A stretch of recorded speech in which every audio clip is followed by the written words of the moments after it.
I had never seen The Big Bang Theory when I was asked to audition for it. I had heard that there was a show called The Big Bang Theory that once mentioned me, and I thought it must be like a quiz show, you know, like a Jeopardy style show. I think that they were talking about something, and someone said, did you know that the girl who was on Blossom is actually a neuroscientist or something? Well, neuroscientists study the brain and nervous system, and the topic of my thesis was obsessions and compulsions and hypothalamic dysfunction in Prader-Willi syndrome. My name is Mayim Bialik, and I am an actress on The Big Bang Theory. I'm also a mom, and I also have a PhD in neuroscience. That's sort of me in a nutshell. Come on, Amy, show us the dress. Okay, but I'm really stepping outside of my comfort zone here.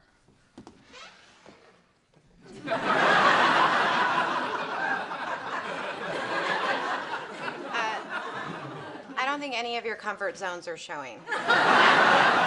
I sometimes meet people who take tremendous pride in telling me, I've never seen your show. And apparently, statistically speaking, that's very hard to find because we are watched by a lot of people. But I think what's interesting about our show is that we're in our 9th season, and while we were initially sort of a fan favorite, even critics have started to come around in the last, 3-4 years to say, okay, this isn't just a popular show, this is actually kind of an interesting show.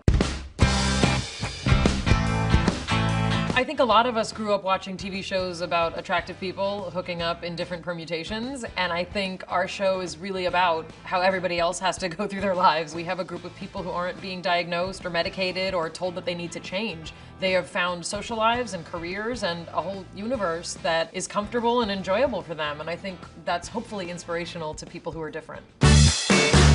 We are considered, kind of a dinosaur in TV land in that we film in front of a live audience and we do a 4-camera sitcom. It's the way a lot of kind of great sitcoms have been filmed, and the reason is Chuck Lorre. He created our show, and he's arguably one of the most successful writers in television, and he believes very strongly, as do we, that the audience is a part of every scene. And if things are funny all week and we put it up in front of a live audience and no one laughs, it doesn't matter. He will change it. He will change it on the spot. And it's because the audience is a reflection of everybody who's watching. Amy Farrah Fowler she was brought on as the female counterpart to Sheldon Cooper. She's a real late bloomer, and we saw a lot of my early years on the show of her kind of learning to have female friendships and learning to kind of understand what it is to have a crush on someone and have those like intimate feelings. She's says everything that comes to her mind pretty much. She's thoughtful, she appreciates Sheldon even though he's very unusual, and she's a fun character. When I was in graduate school, I had many male professors, but a few female professors, and there actually is a female professor that I base a lot of Amy's stuff on. And the one particular I'm thinking of also had no fashion sense. And I think it's very interesting to point out that there are women and also men for whom it's really not an issue, that they be wearing what's trendy. So Amy is known for mixing florals and stripes when she ought not. She tends to wear winter clothes really year-round. I insist on not wearing extensions or anything fancy. I really barely wear any makeup as the character, and I like it that way. I think it's important to show not a stereotype of a female scientist, but that's like a real thing. Like, some women don't want to be all fancy, Like, I don't normally look like that. I fell in love with science when I was being tutored on the Blossom set. When I was 15 years old, I, had to be tutored in all the subjects that everybody in my high school was taking, and I had a young female biology tutor who was a dental student at that time, and she's now a dental surgeon.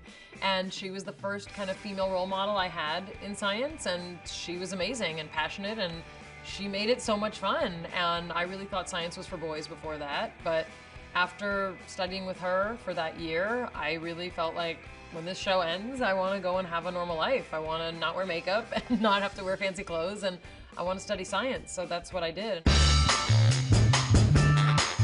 When I think of sort of my opportunity of being on 2, network sitcoms, which is an unbelievable thing to have happen, I kind of think that one was before I was a mom and the other was after. I was 14 to 19 on Blossom, and that's a really hard time of anybody's life, really. Like, I don't know anyone who likes those years. So those were hard just because I was like an angsty, teenager. So it's so different. It's also, I appreciate it so much more now because there's no pressure. I don't have to be the star of the show. And the sooner I go home, the more I get to see my kids.